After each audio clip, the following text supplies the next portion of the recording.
ಇದೇ ತಿಂಗಳು 26ನೇ ತಾರೀಕಿನಂದು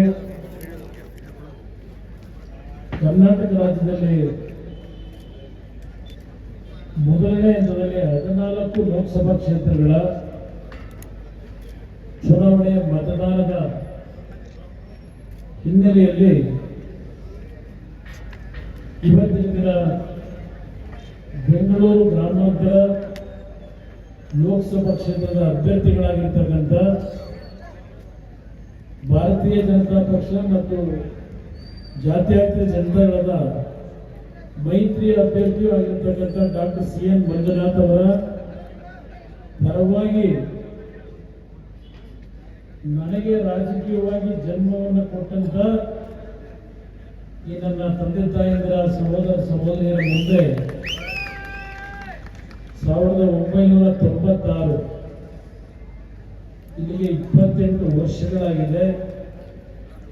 ನನಗೆ ರಾಜಕೀಯವಾಗಿ ಜನ್ಮ ಕೊಟ್ಟಂತ ಕನಕಪುರ ಲೋಕಸಭಾ ಕ್ಷೇತ್ರ ನನ್ನ ಹೃದಯದಲ್ಲಿ ಶಾಶ್ವತವಾಗಿ ಇರ್ತಕ್ಕಂಥದ್ದು ಕನಕಪುರ ಲೋಕಸಭಾ ಕ್ಷೇತ್ರ ಅಂತಕ್ಕಂಥದ್ದನ್ನ ಸ್ಮರಿಸಿಕೊಳ್ಳುತ್ತ ಇವತ್ತಿನ ಕಾರ್ಯಕ್ರಮದಲ್ಲಿ ವೇದಿಕೆ ಮೇಲೆ ನಮ್ಮ ರಾಷ್ಟ್ರೀಯ ಅಧ್ಯಕ್ಷರಿದ್ದಾರೆ. ಕನಕಪುರದ ಮಹಾಜನತೆ ಸನ್ಮಾನ್ಯ ದೇವೇಗೌಡರ ಬಗ್ಗೆ ಅತ್ಯಂತ ಅಭಿಮಾನ ಪ್ರೀತಿ ವಿಶ್ವಾಸವನ್ನ ಇಟ್ಕೊಂಡಿರ್ತಕ್ಕಂಥ ಸಾವಿರಾರು ಕುಟುಂಬಗಳು ಈ ಒಂದು ಕನಕಪುರ ಕ್ಷೇತ್ರದಲ್ಲಿ ಇದೆ ಅಂತಕ್ಕಂಥದ್ದು ನಮ್ಮೆಲ್ಲರ ನೆನಪಿನಲ್ಲಿದೆ. ದೇವೇಗೌಡರ ಕಷ್ಟದ ದಿನಗಳಲ್ಲಿ ಅವರಿಗೆ ಎಲ್ಲ ರೀತಿಯ ಆಶೀರ್ವಾದ ಮಾಡಿರ್ತಕ್ಕಂಥವ್ರು ನೀವು. ಇವತ್ತು ವೇದಿಕೆ ಮೇಲೆ ಯೋಗೀಶ್ ಅವರಿದ್ದಾರೆ, ಅವರು ಮಾತನಾಡಿದ್ದಾರೆ. ಯಶವಂತನಾರಾಯಣ ಅವರಿಗೆ ನಿಮ್ಮ ಉದ್ದೇಶ ಮಾತನಾಡಿದ್ದಾರೆ. ಡಾಕ್ಟರ್ ಮಂಜುನಾಥ್ ಅವರು ತಮ್ಮ ಮತವನ್ನ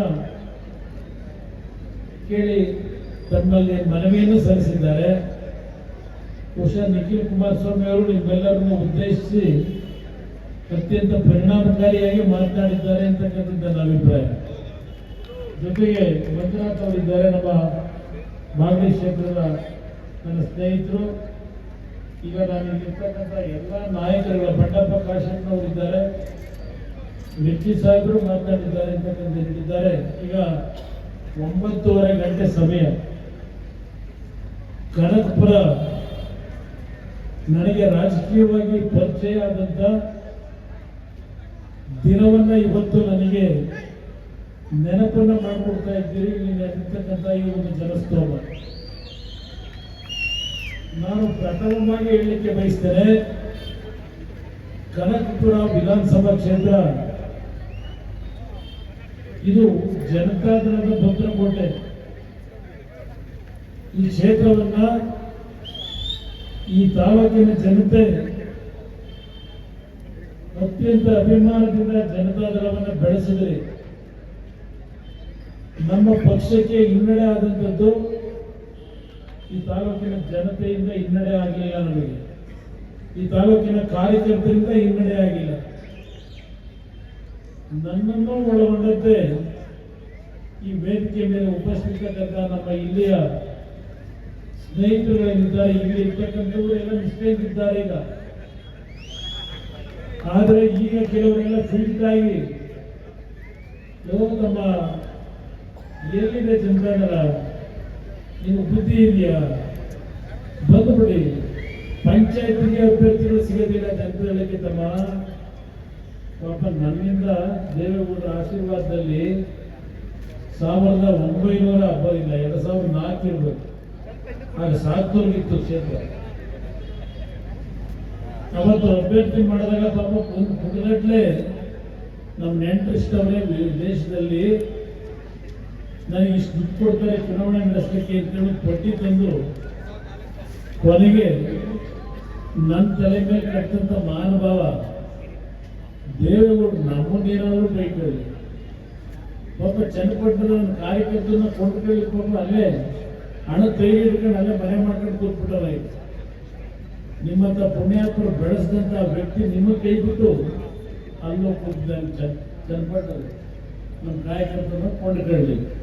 ಲೋತಮ್ಮ ಕೇಳು ಅಂತಾರೆ, ಕೇಳುವಂತಾರೆ ಪಾಪ ಅವ್ರ ಮಾತುಗಳು ಕೇಳಿದ್ರೆ ದೇವೇಗೌಡರ ಬಗ್ಗೆ ಬಳಸಿರ್ತಕ್ಕಂಥ ಪದ ಕೇಳಿದ್ರೆ ಇವೆಲ್ಲ ಮುಂದೆ ಏನೇನು ಆಗ್ತಾರೆ ಅಂತಕ್ಕಂಥದ್ದನ್ನ ಇವತ್ತು ಶ್ರೀರಾಮನವಮಿಯ ದಿನವನ್ನು ಆಚರಣೆ ಮಾಡಿ ದೇವರ ಪ್ರಾರ್ಥಿಸಲು ಬಂದಿದ್ದೇನೆ.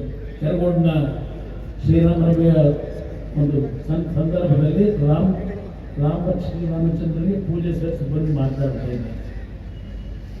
ಇವತ್ತು ನೀವು ಅನ್ಯಾಯ ಮಾಡಿದ್ದೇವೆ ಕನಕಪುರದ ನನ್ನ ಕಾರ್ಯಕರ್ತ ಬಂಧುಗಳಿಗೆ, ನಮ್ಮೆಲ್ಲರಿಂದ ಅನ್ಯಾಯ ಆಗಿದೆ.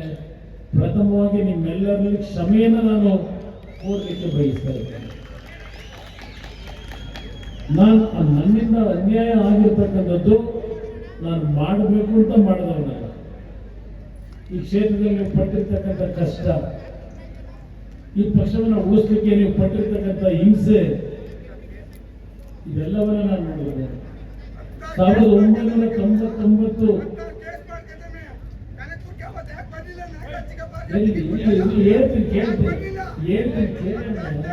ಸಮಾಧಾನ ಕೇಳೋಣ ಹೇಳದ್ ನನ್ನಿಂದ ಯಾವ ತಪ್ಪುಗಳಾಗಿಲ್ಲ ಕೇಳೋಣ ಹೇಳ್ತೀನಿ. ನಾನು ಎಂದೂ ಸಹ ಈ ಕ್ಷೇತ್ರದಲ್ಲಿ ಈ ಕಾಂಗ್ರೆಸ್ನ ಈಗಿನ ಮಹಾನುಭಾವಗಳೇನಿದ್ದಾರಲ್ಲ, ನನ್ನ ಜೀವನದಲ್ಲಿ ಎಂದೂ ರಾಜಿಗೆ ಒಳಗಾಗಿಲ್ಲ. ಇದು ನನಗೆ ದೇವರ ಸಭೆ, ಇದು ಎಂದೂ ನಾನು ರಾಜಿಗೆ ಒಳಗಾಗಿಲ್ಲ. ಒಂದು ಬಾರಿ ನಾನು 2009 ಲೋಕಸಭಾ ಸದಸ್ಯ, ನೀವೇ ಮಾಡಿದ್ರಿ. 2ನೇ ಬಾರಿ ಕರ್ನಾಟಕ ಭವನ ದೆಹಲಿನಲ್ಲಿ ರಾತ್ರಿ 10 ಗಂಟೆವರೆಗೂ ಕೂತಿದ್ದ ಪುಣ್ಯಾತ್ಮ. ನನಗೆ ಕನಕಪುರ ಕ್ಷೇತ್ರ ಒಂದಕ್ಕೆ ನೀವು ಕೈ ಹಾಕಬೇಡಿ, ಇನ್ನು ಉಳಿದ ರಾಮನಗರದ ಎಲ್ಲ ಜಿಲ್ಲೆಗಳು ನೀವೇ ಇಟ್ಟುಕೊಳ್ಳಿ, ತಾಲೂಕಿನ ನಿಮ್ಮ ಸುದ್ದಿಗೆ ಬರೋದಿಲ್ಲ. ಇದೊಂದು ಕ್ಷೇತ್ರಕ್ಕೆ ನೀವು ಕೈ ಹಾಕಬೇಡಿ. ಒಂದು ಚರ್ಚೆ ಮಾಡಿದಂಥದ್ದು ಇವತ್ತು ನನ್ನ ತಲೆಯಲ್ಲಿ ಇಟ್ಕೊಂಡಿದ್ದೇನೆ. ಆ ದಿನದಲ್ಲೂ ನಾನು ಹೇಳ್ತಾ ಇದ್ದೇನೆ, ನನ್ನ ಕಾರ್ಯಕರ್ತರು ನೀವೇನಿದ್ದೀರಿ, ನಿಮಗೆ ನಾನು ರಕ್ಷಣೆ ಕೊಡಲಿಕ್ಕೆ ಪ್ರಾಮಾಣಿಕ ಪ್ರಯತ್ನ ಪಟ್ಟಿದ್ದೇನೆ. ಅದಕ್ಕೆ ಕಾರಣ 1999 ನಾನು ಚುನಾವಣೆಯಲ್ಲಿ ಸೋತೆ, ಇದೇ ಸಾತ್ನೂರಿನಲ್ಲಿ. ಒಂದು ದಿವಸ ನಾನು ಕೋಡಿಹಳ್ಳಿ ಭಾಗಕ್ಕೆ ಬಂದಾಗ ಅಲ್ಲೊಂದು ಪೀಸ್ ಕಾರ್ ಇಟ್ಕೊಂಡಿದ್ರು ಒಬ್ಬ ತಾಯಿ, 3 ಜನ ಹೆಣ್ಣು ಮಕ್ಕಳು. ನನ್ನ ಜೀವನದಲ್ಲಿ ಅದು ಯಾವುದನ್ನು ಮರ್ತಿಲ್ಲ. ನಮ್ಮ ತಂದೆ ಈ ಪಕ್ಷ ಬೆಳೆಸಿದ ಕಾರ್ಯಕರ್ತರನ್ನ ಯಾವ ರೀತಿ ಗೌರವಿಸಬೇಕು ಅಂತಕ್ಕಂಥದನ್ನ ಕಲಿಸ್ಕೊಟ್ಟಿದ್ದಾರೆ. ನಾನು ಬಂದಾಗ ಹೆಣ್ಣು ಮಗಳು ಆ TND ಇಟ್ಕೊಂಡಿದ್ರು, ಒಂದು ಗ್ಲಾಸ್ನಲ್ಲಿ ಟೀ ತಂದು ವೀರಶೈವ ಸಮಾಜದ ಹೆಣ್ಣು ಮಗಳು. ಏನಪ್ಪ ನೀನು ಯಾಕಪ್ಪ ತರ್ತಾ ಇದೀಯಾ, ಕಿರಾತಕರು ನೋಡಿದ್ರೆ ನೀನು ಉಳಿಸ್ತಾರೇನಪ್ಪ ಅಂತಕ್ಕಂಥ ಮಾತು ಕೇಳಿ. ಅಯ್ಯೋ ಭಗವಂತ ಕೊಟ್ಟಿರೋದು ಜೀವ, ಇದಕ್ಕೆಲ್ಲ ಎದುರಾಗೋಣ ಅಂತಕ್ಕಂಥ ಮಾತನ್ನ ಹೆಣ್ಣು ಮಗಳು ಹೇಳೋದು. ಅದೇ ದಿನ ಆ ಮೊದಲನೇ ಫ್ಲೋರ್ ಕೂತಿದ್ದೆ. ಒಬ್ಬ ಕಾರ್ಯಕರ್ತರು ಊರು ನಮ್ಮ ಬಯವರು ಯಾವ್ದನ್ನ ಅದು ಉಣಿಸ್ತಾರಿಲ್ಲ, ಕೋಡಿಲ್ಲ, ಒಂದು ಎರಡೇ ಪದ ಕಾಯ್ದು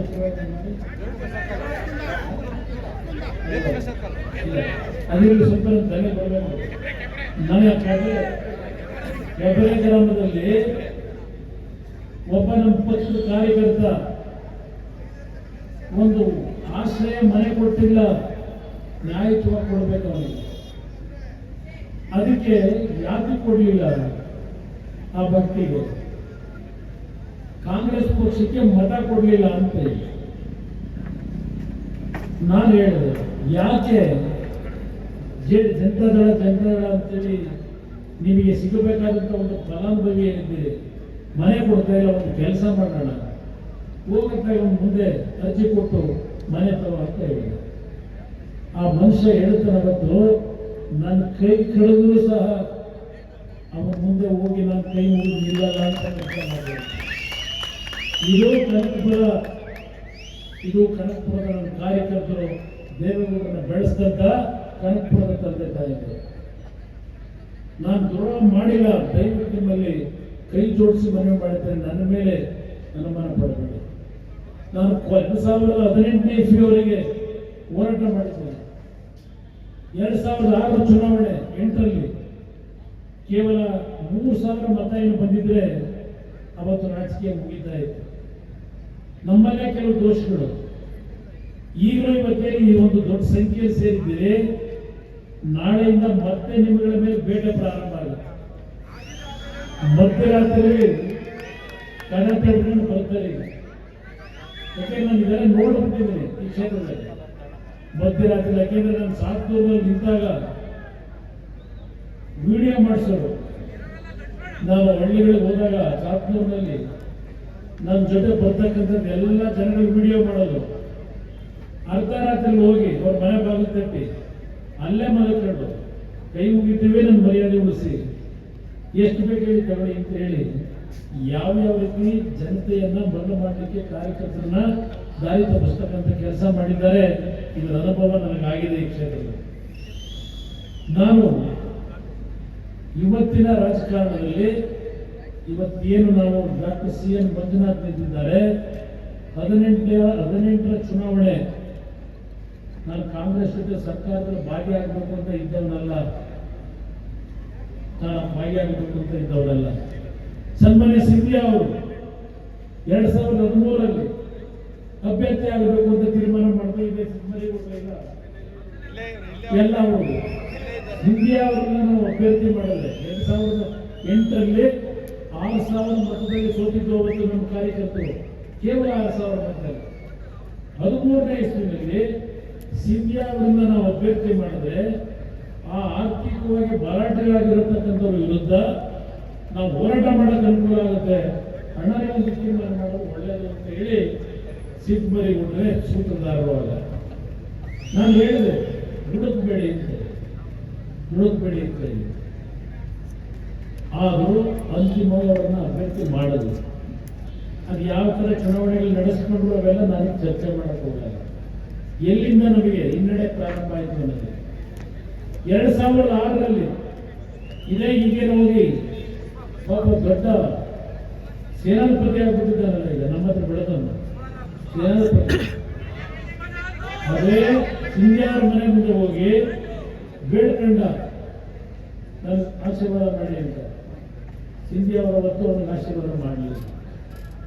ಸಿಂಧಿಯಾ ಅವರು ಈ ಪಕ್ಷದಲ್ಲಿ ಬೆಳೆದರು. 25 ವರ್ಷ ಈ ಕನಕಪುರದ ಕ್ಷೇತ್ರದ ಜನತೆ 1,000 ಮತ ಇಲ್ಲ ಸಿಂಧಿಯಾ ಅವರ ಸಮಾಜದಲ್ಲಿ. ದೇವೇಗೌಡರು ಅವನಿಗೆ ಪರಿಚಯ ಮಾಡಿದ್ರು. 1983 ಚುನಾವಣೆ ಪುಣ್ಯಾತ್ಮ ತಂದೆ ತಾಯಿಗಳು ಜಾತಿ ಮುಖ ನೋಡದೆ ಬೆಳೆಸಿದ್ರಿ.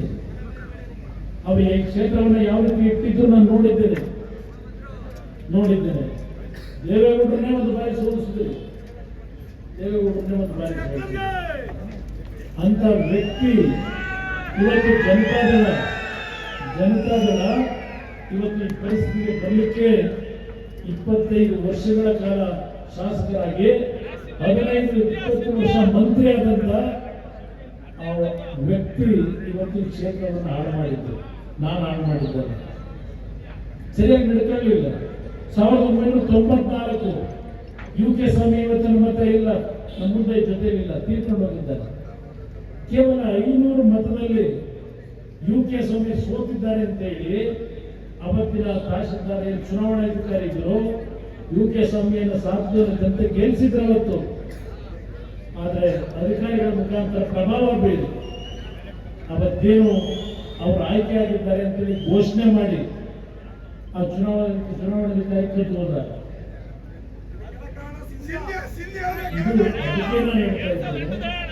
ಇವತ್ತು ಡಾಕ್ಟರ್ CN ಮಂಜುನಾಥ್ ಚುನಾವಣೆ ನಿಂತು ಸಿಂಧಿಯಾ ಅವರಿಗೆ ಫೋನ್ ಮುಖಾಂತರ ದಯವಿಟ್ಟು ಆಶೀರ್ವಾದ ಮಾಡಿ ಅಂತ ಇವತ್ತು ಆ ವ್ಯಕ್ತಿಗಳ ಜೊತೆ ವೆಹಿಕಲ್ ಅಲ್ಲಿ ಬಂದು ಭಾಷಣ ಮಾಡ್ತಾ ಇದ್ದಾರೆ. DK ಸುರೇಶ್ ಮಾತಾಡ್ಕೊಂಡಿದ್ದಾರೆ. ಯೋಚನೆ ಮಾಡಿ.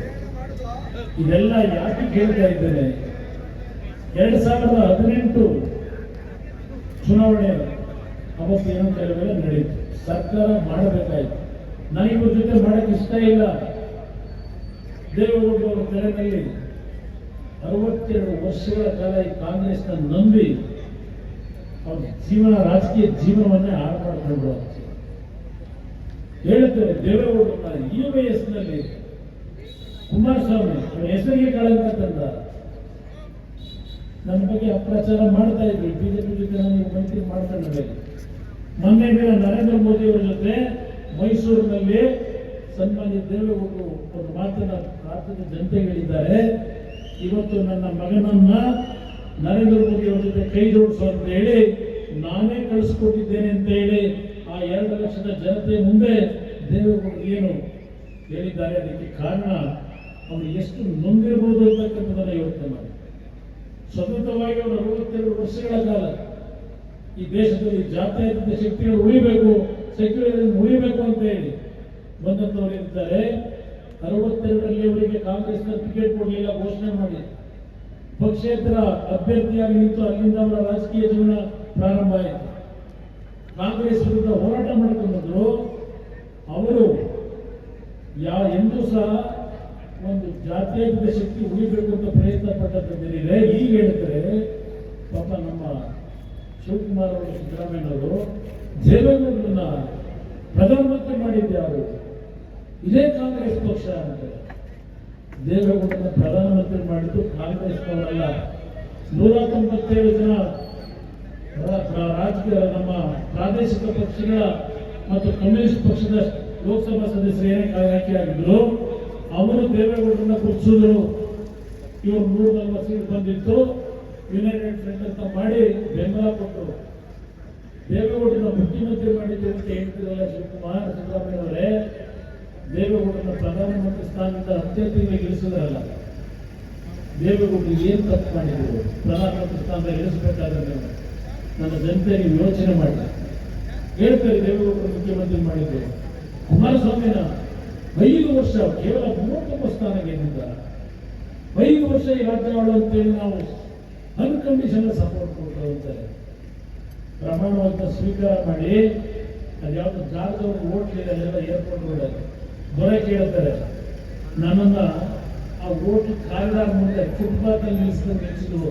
ರಾಜ್ಯ ಮುಖ್ಯಮಂತ್ರಿಯ ಪ್ರಮಾಣವಾದ ಸ್ವೀಕಾರ ಮಾಡಿ 1 ಗಂಟೆನಲ್ಲಿ ದೊರಕಿದೆ. ಆ ಓಟ್ಲಲ್ಲಿ ಕಾರಿಡಾರ್ನಲ್ಲಿ ನಿಲ್ಲಿಸ್ತಾರೆ. ಕೇಳೋದಿಕ್ಕಿಲ್ಲ ನನ್ನ ಈ ರೀತಿ ನಡೆಸ್ಕೊಂಡ್ಬಂದವರು ಏನೋ ಪ್ರಮಾಣ ಮಾಡಬೇಕಂತ ನಾನು ಪಾಪ ಇವರು ನನ್ನ ಬೆಂಗಾವಲಾಗಿ ನಿಂತು ಪಾಪ ಮಾಧ್ಯಮಗಳಲ್ಲಿ ಬಳಸ್ಕೊಂಡು ಖರಗ್ಪುರದ ಬಂಡೆ ಕುಮಾರಸ್ವಾಮಿಗೆ ಬಂಡೆಯಾಗಿ ನಿಂತಿದ್ರು ಅಂತ. ಸರ್ಕಾರ ರಚನೆ ಮಾಡಿದ 48 ಗಂಟೆನಲ್ಲಿ ರಮೇಶ್ ಜಾರಕಿಹೊಳಿ ಯಾತಕಪ್ಪ 8 ಜನ MLA ಕರ್ಕೊಂಡು ಅದೆಲ್ಲ ಅಜ್ಮೀರ್ ಹೋದ್ರಲ್ಲ, ಯಾಕೆ ಹೋಗೋದು? ನಿಮಗೆ ರಮೇಶ್ ಜಾರಕಿಹೊಳಿ ಅವರಿಗೆ ಸಂಘರ್ಷ ಯಾಕೆ ಪ್ರಾರಂಭ ಆಯಿತು? ಯಾವ ಕಾರಣಕ್ಕೋಸ್ಕರ, ಯಾರಿಗೋಸ್ಕರ ನಿಮ್ಮಿಬ್ಬರು ಕಿತ್ತಾಟ ನಡೆದು? ನಾನು ಮುಖ್ಯಮಂತ್ರಿ ಆದ 48 ಗಂಟೆಗೆ ಸರ್ಕಾರ ತೆಗಿತೀವಿ ಅಂತ ಹೇಳಿ ಇದೇ ಕಾಂಗ್ರೆಸ್ ಹೊರಟರು. ಅಲ್ಲಿ ಸಿದ್ದವನದಲ್ಲಿ, ಧರ್ಮಸ್ಥಳದ ಸಿದ್ದವನದಲ್ಲಿ ಇದೇ ಸಿದ್ದರಾಮಯ್ಯನವರು ಪಕ್ಷದ ಕಾರ್ಯಕರ್ತರಿಗೆ ಹೇಳ್ತಾರೆ, ಪಾರ್ಲಿಮೆಂಟ್ ಚುನಾವಣೆವರೆಗೆ ಮಾತ್ರ ಕುಮಾರಸ್ವಾಮಿ ಮುಖ್ಯಮಂತ್ರಿ, ಪಾರ್ಲಿಮೆಂಟ್ ಚುನಾವಣೆ ಮುಗಿದ ತಕ್ಷಣ ಮುಖ್ಯಮಂತ್ರಿ ಸ್ಥಾನಕ್ಕೆ ಕಿತ್ತಾಕ್ತೀವಿ, 1 ವರ್ಷ ಸಮಾಧಾನವಾಗಿರಿ ಅಂತ ಹೇಳಿ ಅಲ್ಲಿ ಸಿದ್ದವನದಲ್ಲಿ ಇದೇ ಸಿದ್ದರಾಮಯ್ಯ ಮಾತನಾಡ್ತಾರೆ. ದೇವೇಗೌಡರು ಇದೇ ಮಲ್ಲಿಕಾರ್ಜುನ ಖರ್ಗೆ ಅವರನ್ನ ಮುಖ್ಯಮಂತ್ರಿ ಮಾಡ್ಕೊಳ್ಳಿ, ನನ್ನ ಮಗನಿಗೆ ಆರೋಗ್ಯ ಚೆನ್ನಾಗಿಲ್ಲ ಅಂತ ಹೇಳಿ ಈ ನಾಯಕರ ಮುಂದೆ ಹೇಳಿದ್ರು. ಒಬ್ಬ ದಲಿತ ಸಮಾಜದ ಮುಖಂಡರ ಮುಖ್ಯಮಂತ್ರಿ ಮಾಡ್ಕೊಳ್ಳಿ. ಇದು ಅವತ್ತು ನಡೆದಂತ ಘಟನೆ. 5 ವರ್ಷ ಸರ್ಕಾರ ಸ್ವಂತ ಕೊಡ್ತಾರೆ. ಯಾವ್ಯಾವ ರೀತಿ ಹಿಂಸೆ ಕೊಟ್ಟರು ಅದೆಲ್ಲ ಹೇಳಕ್ ಹೋದ್ರೆ ಒಂದು ದಿನ ಬೇಕು ನನಗೆ. ಆ 14 ನನ್ನ ಆಡಳಿತ ಯಾವ ರೀತಿ ನಡೆಸಬೇಕಾಯ್ತು ಅಂತ ಅದೆಲ್ಲ ಒಂದು ಭಾಗ ಇರಲಿ. ಇವತ್ತು ನಿಮಗೆ ಮನವಿ ಮಾಡ್ತಕ್ಕಂಥದ್ದು, ಈ ಸಂಗಮದಿಂದ ಹೊರಟಲ್ಲ, ಸಂಗಮದಿಂದ ಪಾದಯಾತ್ರೆ, ನಮ್ಮ ನೀರು ನಮ್ಮ ಹಕ್ಕು, ನಮ್ಮ ನೀರು ನಮ್ಮ ಹಕ್ಕು, ಮೇಕೆದಾಟು ಕಟ್ತೀವಿ ಏನಲ್ಲ, ಕಟ್ಟಲಿಕ್ಕೆ ಆಯ್ತಾ? 136 ಸ್ಥಾನ ಕೊಟ್ಟಿದ್ದೀರಿ ನೀವು. ಈಗ ಹೇಳ್ತಾರೆ ದೇವೇಗೌಡರು, ಈಗ ಹೇಳ್ತಾರೆ ಅವತ್ತು ವಿರೋಧ ಮಾಡಿದ್ರು. ಕುಮಾರಸ್ವಾಮಿ ನಾವು ಪಾದಯಾತ್ರೆ ಮಾಡಬೇಕಾದ್ರೆ ವಿರೋಧ ಮಾಡಿದ್ರೆ. ನರೇಂದ್ರ ಮೋದಿ ಅವ್ರ ಜೊತೆ ಚೆನ್ನಾಗಿದ್ದಾರೆ, ಪರ್ಮಿಷನ್ ಅವರು ತಗೊಂಡ್ಬರಲಿ. ಬಿಜೆಪಿ 25 ಲೋಕಸಭಾ ಸದಸ್ಯರು ಪ್ರಧಾನಮಂತ್ರಿಗಳಿಂದ ಪರ್ಮಿಷನ್ ಕೊಡಿಸ್ತೀವಿ ಅಂತಾರೆ. ಮತ್ತೆ ನೀವ್ಯಾಕೆ ಪಾದಯಾತ್ರೆ ಮಾಡಲಿ? ಆಗಲೇ ಲೋಕಸಭಾ ಸದಸ್ಯರು ಬಿಜೆಪಿ ಅವರಿಗೆ ಪ್ರಧಾನಮಂತ್ರಿ ಹತ್ರ ಅನುಮತಿ ಕೊಡಿಸಿ ಅಂತೇಳಿ ಆಗಲೇ ಕೇಳಿದ್ರಾಗಿತ್ತು. ಇಲ್ಲಿ ಸಂಗಮದಿಂದ ಜಾತ್ರೆ ಮಾಡ್ಕೊಂಡು ಹೊರಟಲ್ಲ, ಜಾತ್ರೆ ಮಾಡ್ಕೊಂಡು ಅವತ್ತು ಇಲ್ಲೆಲ್ಲ ರಸ್ತೆ ಬದಿಲೆಲ್ಲ ಬೀದಿ ದೀಪ ಹಾಕಿದ್ರು. ನೀವು ನೋಡಿದ್ರೆ ನನ್ನ ಮನೇಲಿ ದೀಪಾವಳಿ ಹಬ್ಬದ ದಿವಸ ಯಾವ ಕರೆಂಟ್ ಇಟ್ಕೊಡೋನು, ಆ ದೀಪ ನಿಮ್ಮ ಲೈಟ್ ಹಾಕೋನು, ನನ್ನ ಗಮನಕ್ಕೆ ಬಂದ್ರೆ ಅದು ಎಂಥದ್ದು ಇದನ್ನಾಗ್ತಾ ಇದ್ರಲ್ಲಾಗ್ತಾ ಅಂತ ಹೇಳಿ ಕುಮಾರಸ್ವಾಮಿ ಕರೆಂಟ್ ಇಲ್ಲ ಅಂತೇಳಿ ಪೋಸ್ಟ್ ಹಾಕಿಸ್ತೀಯಲ್ಲಪ್ಪ, ನೀನು ಏನೇನು ಮಾಡಿದ್ಯಪ್ಪ, ಮಾಡಿದ್ರೆ ಏನೇನು ಮಾಡಿದ್ಯಾ? ಯಾವ ಮಟ್ಟಕ್ಕೆ ನಮ್ಮನ್ನು ನಡೆಸ್ಕೊಂಡಿದ್ದೀರಿ? ಪಾಪ ಏನು ಒಳ್ಳೆ ಸ್ನೇಹಿತರು, ಈ ಒಳ್ಳೆ ಸ್ನೇಹಿತರ ಬಗ್ಗೆ ನೀವು ದೂರ ಸರಿಸ್ತಾ ಇದ್ರಲ್ಲ ಅಂತ ಹೇಳ್ತಾರೆ. ಯಾವ ಒಳ್ಳೆ ಸ್ನೇಹಿತ? ಇಲ್ಲೇನೋ ಭಾಷಣ ಮಾಡ್ಬೇಕಾದ್ರೆ ನಾನು ಬರ್ಬೇಕಾದ್ರೆ ಮಾತಾಡ್ತಾ ಇದ್ದ ಚಕ್ರವ್ಯೂಹದ ಅಭಿಮನ್ಯನ ಕತೆ ಕುಮಾರಸ್ವಾಮಿ ಮಾಡಿದ್ವಿ. ಒಂದು ಕಡೆ ಬಂದು ಕೈ ಎತ್ತಿದ್ರಿ, ಇನ್ನೊಂದು ಕಡೆ ಬಂದು ಈ ಕಡೆ ಬೆನ್ನು ತೂರಿ ಇದ್ವಿ. ಸಿದ್ದರಾಮಯ್ಯ ಹೇಳಿದ್ವಿ ನಿಖಿಲ್ ಕುಮಾರಸ್ವಾಮಿ ಸೋಲಿಸಿದ್ ನಾವೇ, ಕಾಂಗ್ರೆಸ್ನವರು ಸೋಲಿಸಿದ್ರು ಅಂತ ಹೇಳಿ. ನೀವು ಅಷ್ಟೊಂದು ನಮಗೆ ರಕ್ಷಣೆ ಕೊಟ್ಟರು ಪಾಪ. ರಾಮನಗರದಲ್ಲಿ ಗಿರಾಕ್ ಹೊರದಿದ್ದು ಯಾರು? ಬದುಕೋಟೆ ರಾಮನಗರ ಜನತಾದಳ. ರಾಮನಗರಕ್ಕೆ ಎಂಟಾಗಕ್ಕಾಗಿರಲಿಲ್ಲ, ನೀವು ಅಣ್ತಂಬಂದ್ರು ರಾಮನಗರಕ್ಕೆ. ಹೊಂದಾಣಿಕೆ ಕಾಂಗ್ರೆಸ್ ಜೊತೆ ಸರ್ಕಾರ ಮಾಡಿ ಬೈ ಎಲೆಕ್ಷನ್ ಪಾರ್ಲಿಮೆಂಟ್ ಚುನಾವಣೆಯಲ್ಲಿ ನೀವು ಪ್ರಾಮಾಣಿಕವಾಗಿ ಕೆಲಸ ಮಾಡೋದಿಲ್ಲ. ನಿಖಿಲ್ ಕುಮಾರಸ್ವಾಮಿ ಹೇಳ್ತಾ ಇದ್ದಾರೆ 2019 ರಾಮನಗರದಲ್ಲಿ 90,000 ಲೀಡ್ ಕೊಟ್ಟರು, ಇಲ್ಲಿ 120 ಲೀಡ್ ಬಂತು, ಚನ್ನಪಟ್ಟಣದಲ್ಲಿ ಲೀಡ್ ಕೊಟ್ಟರು, ನಮ್ಮ ಪುಣೆಯಲ್ಲಿ ಲೀಡ್ ಕೊಟ್ಟರು. ನನ್ನ ಕಾರ್ಯಕರ್ತರಿಗೆ, ನನ್ನ ಮನೆಗೆ ಯಾವ ರೀತಿ ನೀವು ಬೆನ್ನಿ ಚುಡಿ ಹಾಕಿದ್ರಿ, ಅದೇ ಕೆಲಸ ನನ್ನ ಕಾರ್ಯಕರ್ತರಿಗೆ ಮಾಡಿ ಅಂತ ಹೇಳಿದ್ರೆ 2019 ಡಿ ಕೆ ಸುರೇಶ್ ನಿಮ್ಮ ಎಲ್ಲಿ ಸಂಸತ್ತಿನ ಹೋಗ್ತಾ ಇದ್ದೆ. ಪಾಪ ಹೇಳ್ತಾರೆ ಇವರು ನನ್ನ ತಮ್ಮ ಲೋಕಸಭಾ ಸದಸ್ಯನ ಕೆಲಸ ಮಾಡಲಿಲ್ಲ, ಪಂಚಾಯತಿ ಸದಸ್ಯನ ಕೆಲಸ ಮಾಡಬೇಕಾ, ಗ್ರಾಮ ಪಂಚಾಯತಿ ಸದಸ್ಯನ ಇದೆ. ಮತ್ತು ಗ್ರಾಮ ಪಂಚಾಯತ್ ಸದಸ್ಯ ಯಾಕಿದ್ರು ನೀವು? ಇವ್ರು ನೀವು ಎಲೆಕ್ಷನ್ ಗೆಲ್ಸಿದ್ದು ಲೋಕಸಭೆಯಲ್ಲಿ ಕೆಲಸ ಮಾಡುವಂತ ಗೆಲ್ಸಿದ್ರು, ಪಂಚಾಯತಿ ಕೆಲಸ ಮಾಡಿಸು ಅಂತ ಹೇಳಿ ಇವ್ರನ್ನ ಲೋಕಸಭೆಗೆ ಆಯ್ಕೆ ಮಾಡೋದು. ಹೋಲಿ ಯಾವ ಪಂಚಾಯತಿ ಅವರಿಗೆ ಪ್ರಾಮಾಣಿಕವಾಗಿ ನಿಜವಾದ ಫಲಾನುಭವಿಗಳು ಅವ್ರ ಬದುಕನ್ನ ಕಟ್ಟಲಿಕ್ಕೆ ನೀವು ಕೆಲಸ ಮಾಡಿದ್ರಿ ಹೇಳಪ್ಪ? ಯಾವುದು ಮಾಡಿದ್ರಿ ಪಂಚಾಯತಿ ಅವರಿಗೆ? ನರೇಗಾ ಸ್ಕೀಮ್ನಲ್ಲಿ ಕೆರೆ ಪುನಶ್ಚೇತನಗೊಳಿಸ್ತೀವಿ ಅಂತೇಳಿ ಅದರಲ್ಲೂ ಲೂಟಿ 3 ಬಾರಿ 4 ಬಾರಿ ಕಳೆದ್ಬಿಡಿ. ಅದೆಲ್ಲ ಹೇಳ್ತಾ ಹೋದ್ರೆ ಅಸಹ್ಯ ಹೇಳ್ತೇನೆ. ದೇವೇಗೌಡರ ಕುಟುಂಬದಲ್ಲಿ ಅವ್ರ ಸ್ವಾರ್ಥಕ್ಕೆ ಕರ್ನಾಟಕನೇ ಸಂಪೂರ್ಣವಾಗಿ ವಿಷ ಹಾಕ್ಬಿಡ್ತಾರೆ, ಕರ್ನಾಟಕದ ಸರ್ವನಾಶ ಮಾಡ್ಬಿಡ್ತಾರೆ. ಇದು ಇವ್ರ ಬಾಯಲ್ಲಿ ಬರ್ತಿರ್ತಕ್ಕಂಥ ಮಾತು. ಹೇಳಪ್ಪ, ದೇವೇಗೌಡರು 62 ವರ್ಷದ ರಾಜಕೀಯ ಜೀವನದಲ್ಲಿ ಇವತ್ತು ನಾವು ಮಕ್ಕಳಾಗಿ ನಾವಾಗಲಿ ದೇವೇಗೌಡರಾಗಲಿ ಈ ರಾಜ್ಯ ಸರ್ವನಾಶ ಮಾಡಲಿಕ್ಕೆ ಏನೇನು ಮಾಡಿದ್ದೇವೆ ತಪ್ಪು ಹೇಳಪ್ಪ, ಜನರ ಮುಂದೆ ಹೇಳಿ. ಇವರು ಇವತ್ತು ದೇವೇಗೌಡರ ಬಗ್ಗೆ ಚರ್ಚೆ ಮಾಡ್ತಾರೆ, ಸ್ವಾರ್ಥಕ್ಕೋಸ್ಕರವಾಗಿ ಕುಟುಂಬಕ್ಕೋಸ್ಕರವಾಗಿ ಈ ರಾಜ್ಯ ಸರ್ವನಾಶ ಮಾಡ್ತಾ ಇರ್ತೇವೆ. ಕನಕಪುರದಲ್ಲಿ ಎಷ್ಟು ಮನೆ ಹಾಳು ಮಾಡಿದ್ದೀರಿ 25 ವರ್ಷದ ರಾಜಕಾರಣದಲ್ಲಿ. ಇವತ್ತು ಕುಮಾರಸ್ವಾಮಿಗೆ ಲಿಗೆಸಿ ಇದೆಯಂತೆ, ಇವ್ರ ಮಕ್ಕಳು ಹಳ್ಳಿ ರೈತರ ಮಕ್ಕಳಂತೆ. MLA ಆಗಿ ಇಲ್ಲಿ ವಿಧಾನಸಭೆ ಕಲಾಪ ಮುಗಿಸಿ ಬಸ್ನಲ್ಲಿ ಹೋಗಿ ಹೊಳೆನರಸೀಪುರದಲ್ಲಿ ಆ ಪಡಲಿ ಬಿಟ್ಟು ಚಡ್ಡಿ ಹಾಕೊಂಡು ಆಲೂಗಡ್ಡೆ ಬೆಳೆ ಆಗ್ತಾ ಇದ್ದಂತ ಒಬ್ಬ ರೈತನ ಮಗ ಏನ್ ಪ್ರೈಮ್ ಮಿನಿಸ್ಟರ್ ನಾನು ಅಂತ ಹೇಳಿ ತದಾಕೊಂಡು ಎಲ್ಲೂ ಓಡಾಡಿಲ್ಲ ಅವರು. ನೀವು ಅವ್ರನ್ನ ಪ್ರೈಮ್ ಮಿನಿಸ್ಟರ್ ಅಂತ ನೋಡಿಲ್ಲ, ಅವರೊಬ್ಬ ರೈತರ ಮಗ ಅಂತ ನೀವು ಅವ್ರನ್ನ ಕೂರಿಸಿದಿರಿ. ಈ ನಾಡಿನ ಜನತೆ ನಾವೇನು ಅರ್ಥ ಮಾಡ್ಕೊಂಡಿದ್ದೀವಿ, ಏನೇನು ನಡೆಸ್ತಾ ಇದ್ದೇವೆ ನೋಡ್ತೀನಿ. ಈಗ ಹೇಳಿದ್ರಲ್ಲ ನಮ್ಮನೇನು ನಮ್ಮ ಹಕ್ಕು ಏನ್ ಮಾಡಿದ್ವಿ, ನಮ್ಮನೇನು ತಮಿಳುನಾಡಿನ ಹಕ್ಕು ಅಂತ ಹೇಳಿ ಈಗ ಹೊರಟಿದ್ವಿ. ಮೊನ್ನೆ ತಮಿಳುನಾಡಿನಲ್ಲಿ ಯಾವ ಮ್ಯಾನಿಫೆಸ್ಟೋ ರಿಲೀಸ್ ಮಾಡಿದ್ರು, DMK ಇವರ ಅಂಗಪಕ್ಷ, ಇವರ ಮೈತ್ರಿ ಪಕ್ಷ, ಮೇಕೆದಾಟನ್ನ ಯಾವುದೇ ಕಾರಣಕ್ಕೂ ಕಟ್ಟಲಿಕ್ಕೆ ಬಿಡಲ್ಲ ಅಂತಕ್ಕಂಥ ಘೋಷಣೆ ಆ DMK ಪಕ್ಷ ತಮಿಳುನಾಡಲ್ಲಿ ಮಾಡಿದ್ದಾರೆ. ನೀವೇನೇನು ಕಡಿತೀರಪ್ಪ ಅವ್ರ ಜೊತೆ ಸೇರ್ಕೊಂಡು ಮೇಕೆದಾಟು ಕಟ್ತೀರ? ಮೇಕೆದಾಟನ್ನು ಕಟ್ಟತಕ್ಕಂಥ ಕೆಲಸ ಈ ರಾಜ್ಯದಲ್ಲಿ ಏನಾದರೂ ಸಾಧ್ಯ ಇದ್ರೆ ಅವರು ಏನಾದರೂ ಸಾಧ್ಯ. ಇವತ್ತು ಈ ಮೈತ್ರಿಯನ್ನ ಬಿಜೆಪಿ ಜೊತೆ JDS ಪಕ್ಷ ಮಾಡಿರ್ತಕ್ಕಂಥದ್ದು ನಮ್ಮ ಸ್ವಾರ್ಥಕ್ಕಲ್ಲ. ಯಾವ ನಮ್ಮ ರಾಜ್ಯದ ನೀರಾವರಿ ಯೋಜನೆಗಳು ಸಂಪೂರ್ಣ ನೆನೆಗುದಿಗೆ ಬಿದ್ದಿದೆ.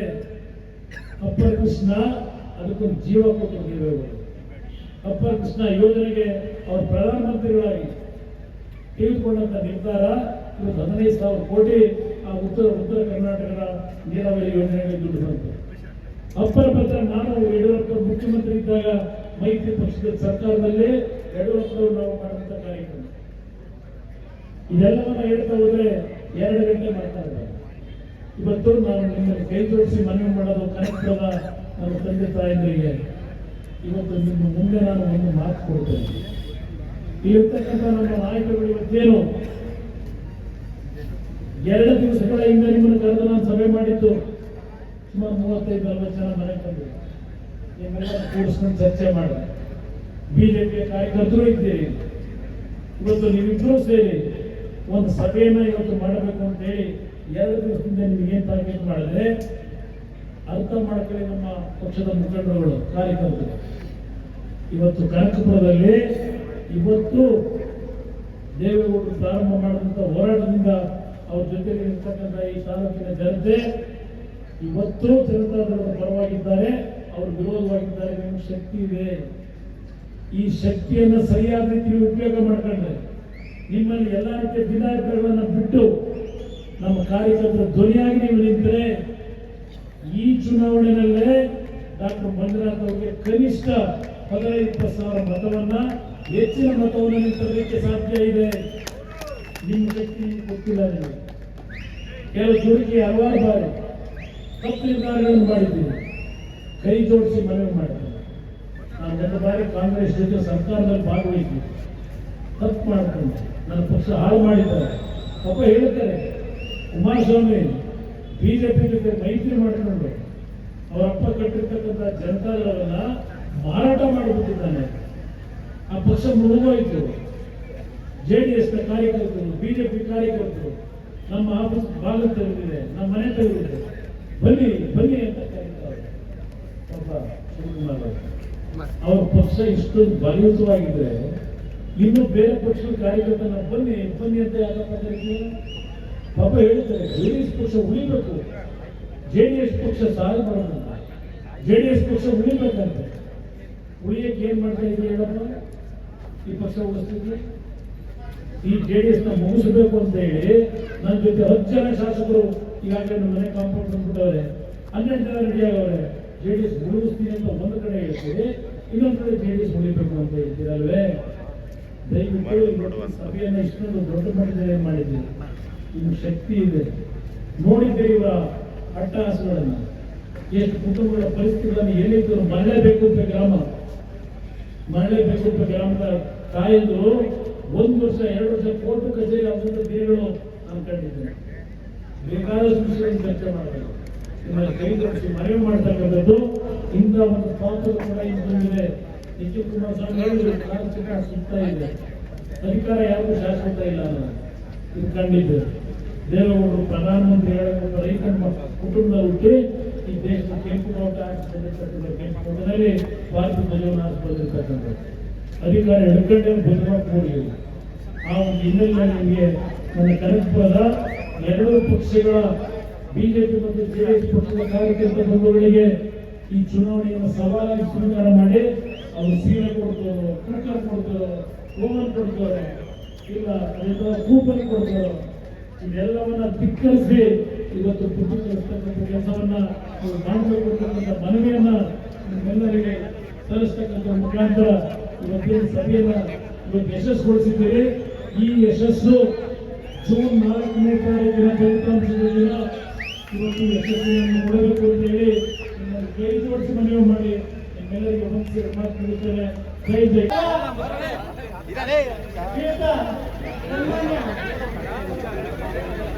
ದೇವೇಗೌಡಪ್ಪನವರಿಗೆ ಸೇಬಿನ ಹಾರವನ್ನು ಹಾಕುವ ಮುಖಾಂತರ ಸನ್ಮಾನಿಸಬೇಕಂತೇಳಿ ಈ ಎಲ್ಲ ಮತದಾರರ ಪರವಾಗಿ ಕೇಳ್ಕೊಳ್ತೇವೆ. ರಾಜ್ಯ ಉಪಾಧ್ಯಕ್ಷರಾದ